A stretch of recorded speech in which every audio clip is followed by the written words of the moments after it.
ఇంత మంచి మగుడిని ఇచ్చిపెట్టి వేరే మగవాళ్ళతో తిరిగింది. అదంతా పెద్ద వేస్ట్ అని నీకు అర్థమైంది కదా. దాన్ని ఇచ్చిపెట్టు బావా, నన్ను పెళ్లి చేసుకో, నేను మంచిగా చూసుకుంటా.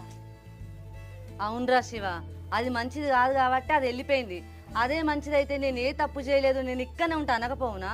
నువ్వు మంచోడిరా, నువ్వు మంచోడి కాబట్టి నీకు మంచి జరుగుతుంది. అయినా నేను ఇంట్లో నిడిసబెట్టి బయట సంబంధం చూసినారా, నా కళ్ళే నన్ను మోసం చేసినాయిరా. అది ఇన్ని రోజులు మంచిది అనుకున్నా, దాని కొజ్జతనం నాకు తెలియలే. ఆ వీడియో చూసిన తర్వాత నాకు అర్థమైందిరా అది ఎసొంటిదో. అమ్మా, నాకు అస్సలు నమ్మబుద్ధి అయితే లేదే. అది ఎంత మంచిది ఉండే, ఒక మొగోని మాయల పడ్డదంటే నాకు అస్సలు నమ్మబుద్ధి అయితే లేదు. ఇప్పటికి కూడా ఇదంతా కలనా నిజమా అని నాకు అర్థం అవుతలేదమ్మా. అది ఇంత ఘోరం చేస్తే అనుకోలేదు నేను.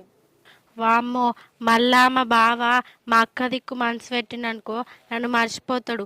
మళ్ళీ జల్లి నేనే 3 ముళ్ళు వేయించుకోవాలి. మళ్ళీ మా అక్క మీద మనసు మారిందనుకో నన్ను పట్టించుకోనే